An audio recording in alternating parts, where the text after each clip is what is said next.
Alright guys, welcome to, I believe, part 7 of the Rick and Morty app.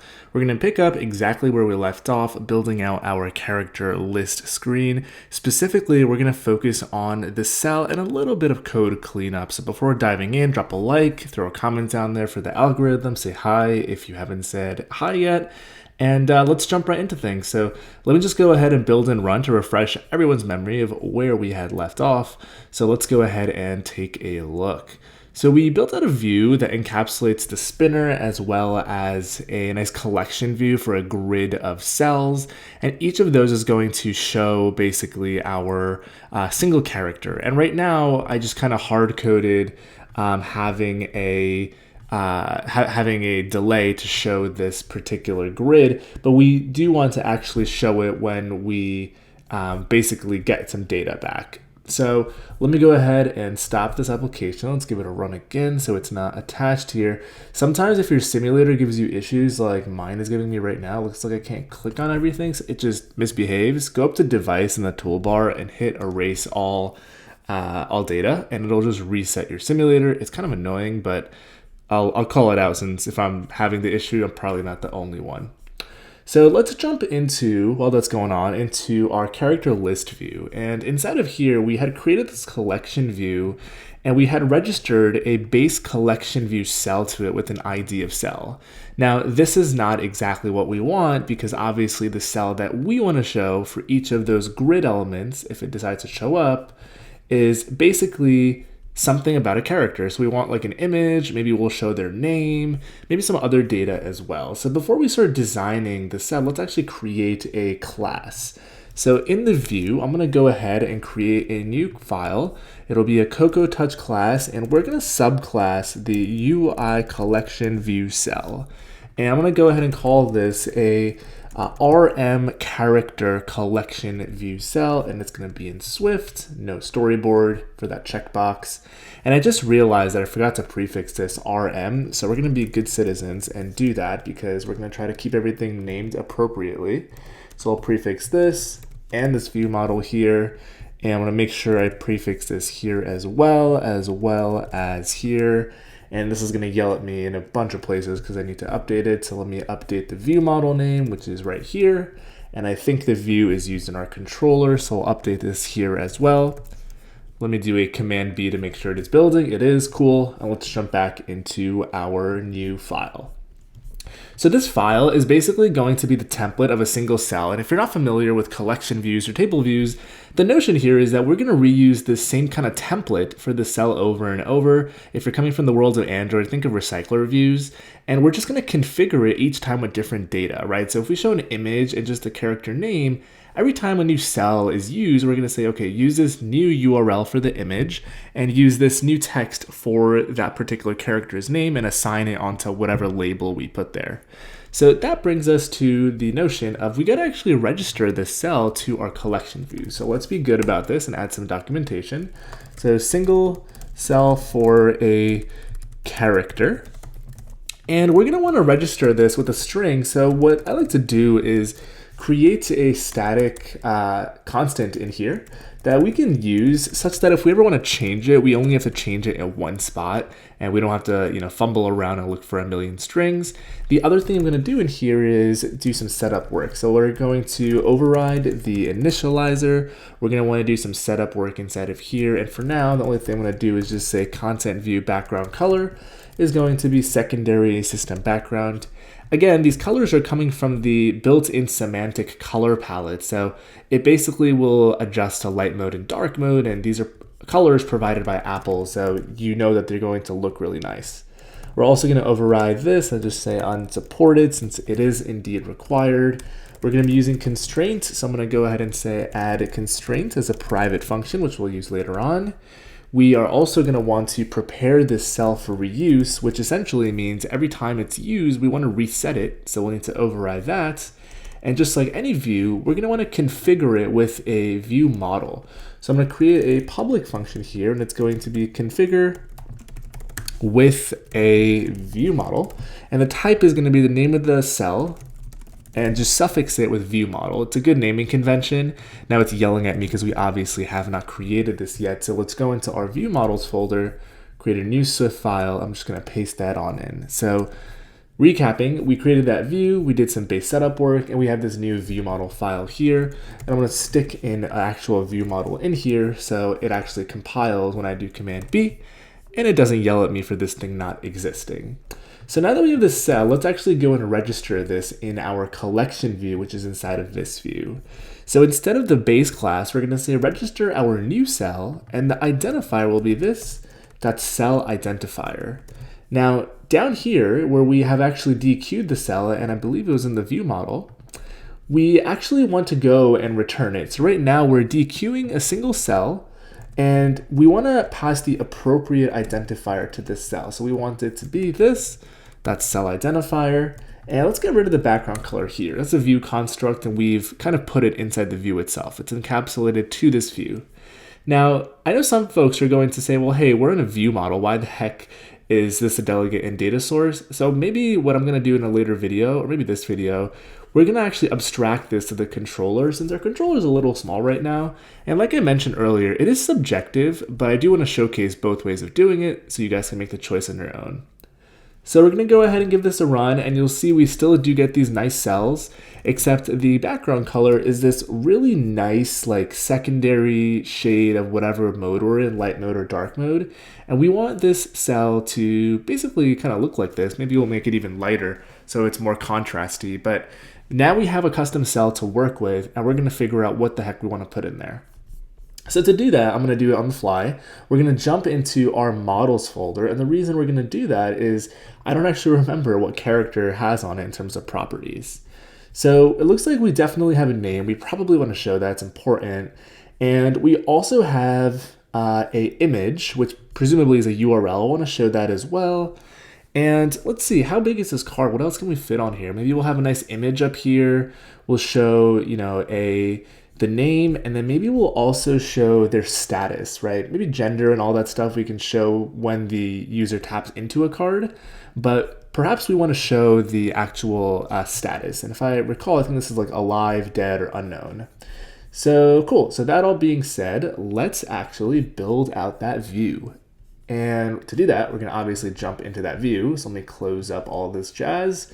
We'll jump into this view, and let's start building some of this stuff out. So let's add some comments to be good citizens. By the way, if you're not familiar with these marks, it actually helps logically separate your code. You see a line in the editor, and what's cool about it is if you hit this drop down, Xcode will actually put a bookmark where you can jump to that in this file. The point of this is if you have really big files, you can logically separate it with these kind of like delimiters, if you will. So let's create our views. So the first thing we're going to want is an image view, and this is going to be our image view for the actual character, and we'll just create it again with the same anonymous closure pattern that we're using all throughout the application. We're going to want to configure and return it. Let's configure a little bit. We're going to say content mode, and my typos are all over the place today. We're going to say scales aspect fit, so we don't actually distort it and the whole image does in fact fit. And we're going to use constraints on it, so we need to set this property like any other property. And I guess that's good enough for now. We don't really want anything else in there. So let's go ahead and also create some labels, and let's see if we can be smart about this and copy and paste. So this is going to be let's call this the name label, and it'll be of type UI label, and I'll change this here to label, label, label, and label. And maybe here we're going to set up some fonts. So we also do have some system fonts available to us, which is really nice. We'll give a size of 18, and we can adjust the weight of it, aka how bold it is. So maybe we'll go ahead and say this will be, let's do medium. I was going to go with semi-bold, but we'll see what this looks like and adjust as needed. Now, label by default has a text color of label, which essentially, again, is a semantic color. It'll be appropriately white or black based on the mode you're in, light mode or dark mode. And finally here, we're gonna have a status label. And the only thing I'm gonna do is just make this a secondary label.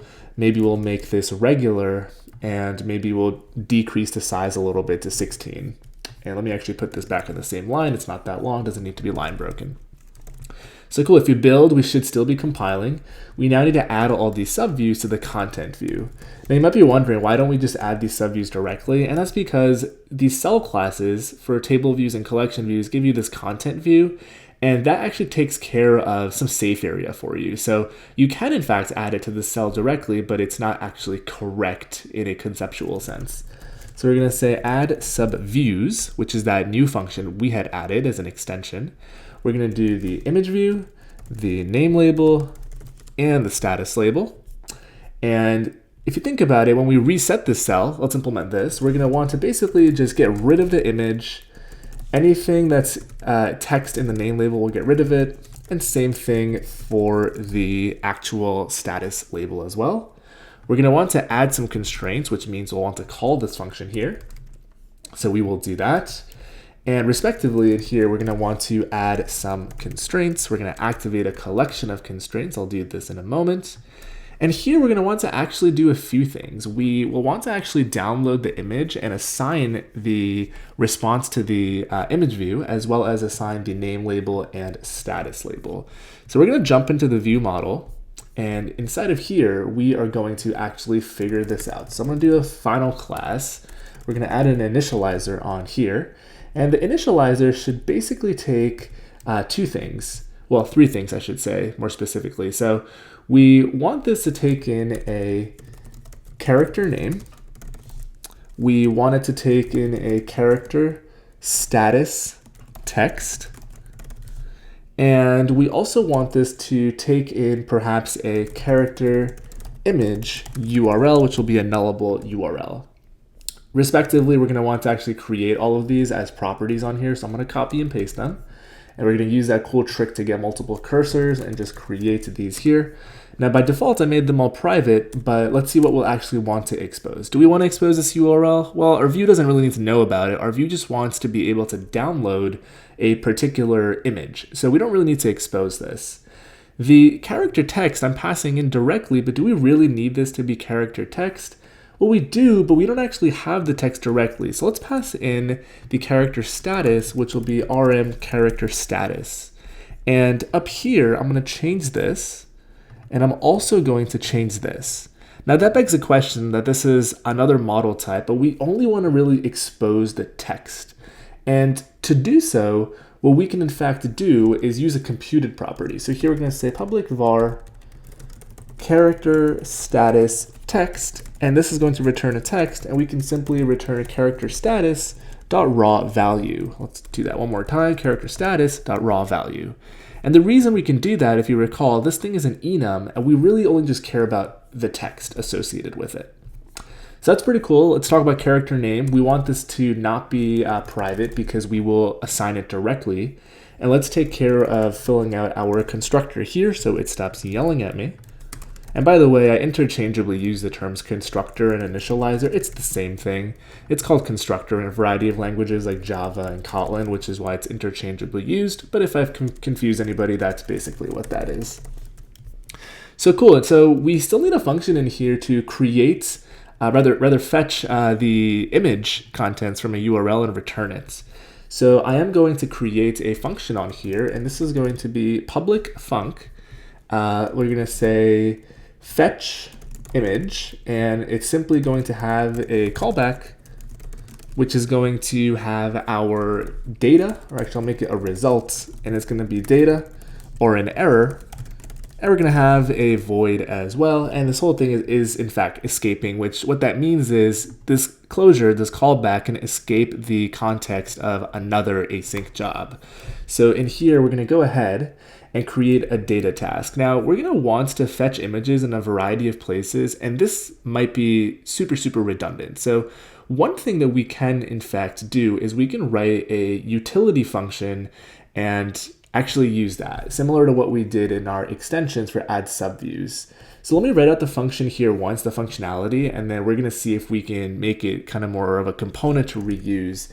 So I'm going to create a task, and this is going to be a URL session.dataTask with a URL, and this needs to be shared. We want to use the instance of it.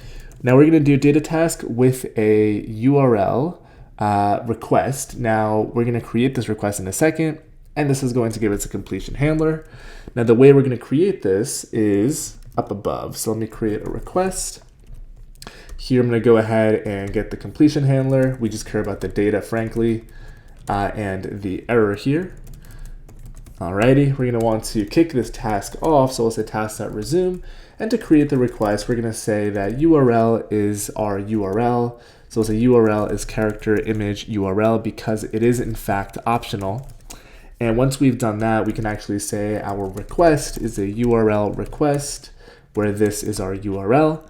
In this case, we want to pass back an error. So we are going to go ahead and say the error will be a URL request. And I believe this has an error type on it. Let's see if I can find it. There is a, let's see, swift.error. And we don't want a decoding error. What we want is a URL error, which I know for a fact exists. Let's see if I can find it. So let's see where it is. Let's see. URL session, and there is an error that exists off of here. I'm gonna actually Google it so we can learn how to Google together. So we're gonna go to Google and we're gonna search for a Apple developer URL error. We're gonna search for documentation. And like I promised, we're gonna do all this stuff together. So there is in fact a URL error. It does exist and it's in Foundation. So let's go ahead and see if we can use it. So we are going to pass back a URL error. Okay, it does exist. Pretty cool. And the one that we're going to pass back, you can hit the dot and you can see there's actually a bunch of errors built in. So we don't need to define our own error here. So we can actually, is there one for a URL? Yep, we can do bad URL. So if we don't have a URL, we're going to pass back an error and say, hey, this was a bad URL. And this is yelling at me here because this returns this is an error code apparently. So let's go ahead and create a URL error. And this one here will be a bad URL. And that'll actually create and return this error if I'm not mistaken. Cool. So awesome. You guys have a little pointer here. You can always Google. No shame in Googling, no matter how experienced you are. So now that we've got this here, inside of here, we're going to say guard let data equals data and error equals nil. And if we don't have data or there is an error, what we are going to say is completion, once again, either pass back the error or URL error, and we're going to pass back, in this case, a code. And this code here will be, I guess we can say, no data, if that exists. Let's see. Does data exist? Data not found, data exceeds, cannot decode raw data, or maybe we can just do, I think bad request is one of them too, bad server response. So now that we have this data, we can actually pass it back to our completion handler in the success case. Alrighty, so we should have all our errors gone, and this is how we're going to download the contents of an image. It's basically a simple request. Now, this is a little ridiculous to write out over and over again, so we might want to abstract this, but let me actually take a step back and let's make sure our whole thing is even working before I start cleaning this up. So what I'm going to do for myself is I'm going to add a to-do comment. I'm going to say abstract to image manager. Now, when I say image manager here, not only do we want to not have to write this over and over, but we probably want to cache these images too. In other words, if I scroll down and everything loads up above, when I scroll back, I don't want it to disappear and reload. A, that's inefficient, and B, it's kind of a really bad user experience because the user has to wait and stare at it over and over. So let me jump back to our view, and before we do that, let's just build and run and make sure that this whole thing is even working and we're not crashing for any strange reason. So we in fact are not, which is awesome. So what I'll go ahead and do is let's actually create a single view model, and I'm going to do it manually just so we can illustrate how this whole thing is going to work. So in our view model here, we have this function which creates and returns the cell, and we're going to cast it directly as a cell that we want, and we're going to want to unwrap it because we optional cast. If we're not able to cast to, we're going to say unsupported cell. Now we can say cell.configure, and I'm just going to create a view model manually here. So I'll say view model is this view model. We're going to pass in a character name, so I'll use my name. We're going to say character status is definitely alive because that's a scary thought. And the URL we're going to want to grab. So what I'm going to go ahead and do is put a nil for now. And let's actually go ahead and set up the constraints in our view so we can have our image as well as our labels start showing up. So we want the image to be basically left to right, corner to corner, and maybe we're going to have the labels be, I don't know, 50 points tall. First we'll do the name, and then we'll do the status. So I'm going to start from the bottom. We're going to say status label. We're going to set up its height anchor. It's going to be a constant of 50. I'm also going to do this for the character name label. So let's do that again. I think I just called a name label. So we've got two sets of 50 there, which is awesome.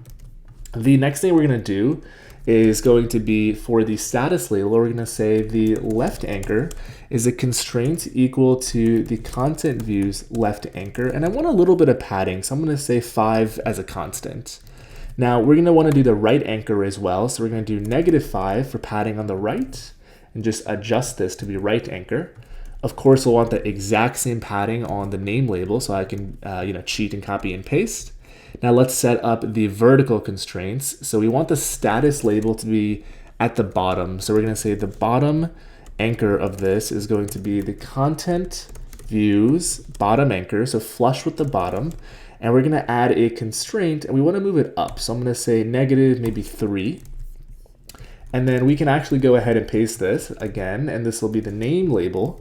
And we want the bottom of this to be flush to the top of the status label. So we're going to say top anchor, and then we're going to say -3. My constants might be incorrect here, but hopefully you guys will see in a moment what I'm going for. And let me actually illustrate it here. So what we want is, we basically want the image followed by the name below it, and then followed by the status below it.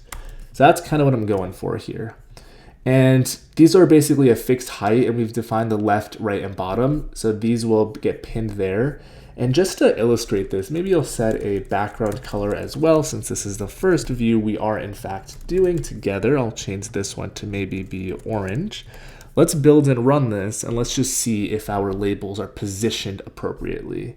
So cool, they in fact are. We've got appropriate padding, and the heights actually might be a little too high. So let me actually, or tall I should say, let's make these like 40, and let's see what that actually looks like.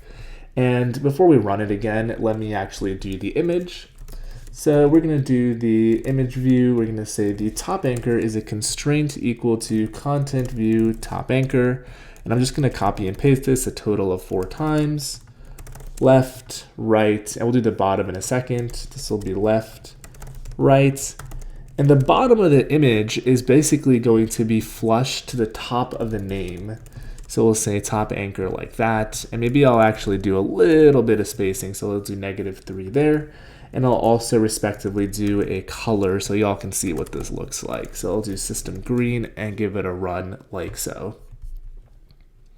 All right, look at that. So we've got our cell, we've got everything showing up. We might need to add some padding with the image here since it is flush. I don't exactly remember what the images look like, but let's get something showing up. So let's fill out this configure function. We already wrote it, but essentially whenever someone calls this function, we probably want to do something. And what that something is just assign the contents of our view. So we're going to say view model. This will be character name. Now we're going to do the status label. Its text will be view model. And keep in mind, we only exposed the character text. We haven't exposed the enum directly. And then finally, we can actually go ahead and say view model. And we want to get to the image. So we'll say fetch image. And we can go ahead and say that here we have our results. We are going to switch on the results. And I think this can actually autocomplete the whole switch for me. Beautiful. And this here will be data. This here will be an error. And in this case, I'll just break. We'll talk about error handling momentarily. But in this case, what I'm going to want to go ahead and do is create an image on the main thread, since we are now dealing with a UI updates. We're going to say image is a UI image with the data that we got back. And we do want to go ahead and assign this image to our image view. So hopefully that made sense here. This is just yelling at me that we have an error variable that we're not using. So I am going to go ahead and just print it out like so. And we also don't want to leak memory. So what does that even mean? Here we're referencing the image, which is owned by self, which is in the context of this cell here, right? But we're also in this other async job, right? This callback. So what we want to actually do is we want to say capture a pointer to self in a weak capacity, aka it could be broken by the reference. And we're going to say self optional here because we don't want to retain the cell bidirectionally. What that means is you don't want to have a pointer that's strong in both ways because neither side can be broken. And that way we cause a retain cycle, aka a memory leak. By making it optional, I'll use dashed lines. This, which is a closure, is now held by the cell in a strong capacity, but not vice versa. So this link can be broken. So if you're not familiar with memory leaks and retain cycles, I've got dedicated videos on that as well, so I encourage you to take a look. So let's go ahead and build and run, and we expect to see the text but not the image quite yet. So I've used my name as well as a status, and let me actually get rid of these background colors so we can actually start to see what the heck is going on. And all right, so we've got our name, we've got our status. Sizing is totally not looking great, but at least it's showing up. Let's do this image, and yeah, maybe we'll wrap up the video there, and then we'll continue in the next part. So I'm gonna steal a URL from the response that we get here. We already are actually printing out the total. So what I'm gonna print out is basically just a URL. So I'm gonna say example image URL, and I'm gonna print out from the model the first result and then the image. Otherwise, I'll just print out no image. So we should in fact see this down here. I'll go here, and we do in fact, we can ignore all of these prints here. Looks like we're getting a bunch of errors, obviously, because we're not able to download the image. But here's one example of an image URL from the API itself. So I'm gonna actually create this and pass this into this example view model that we've hard coded for the time being. So I'm gonna go ahead and say URL with a string, and we're gonna just paste in that string like so. So let's come back here, and hopefully we'll see an image populated. Boom. So just like that, we have an image populated. So now if you scroll down, you'll see that the image will actually show up every single time. Now it is being downloaded over and over, and it looks like it's quite a small image, so it does download very, very fast. So you can't actually see the flashing here between the downloads that are being done over and over. But we're going to talk about caching and all that good stuff in the next video. Thanks for watching. If you've made it this far, don't click away before dropping a like. Let me know in the comments if you had any issues. Appreciate all the support. I will see you in the next part.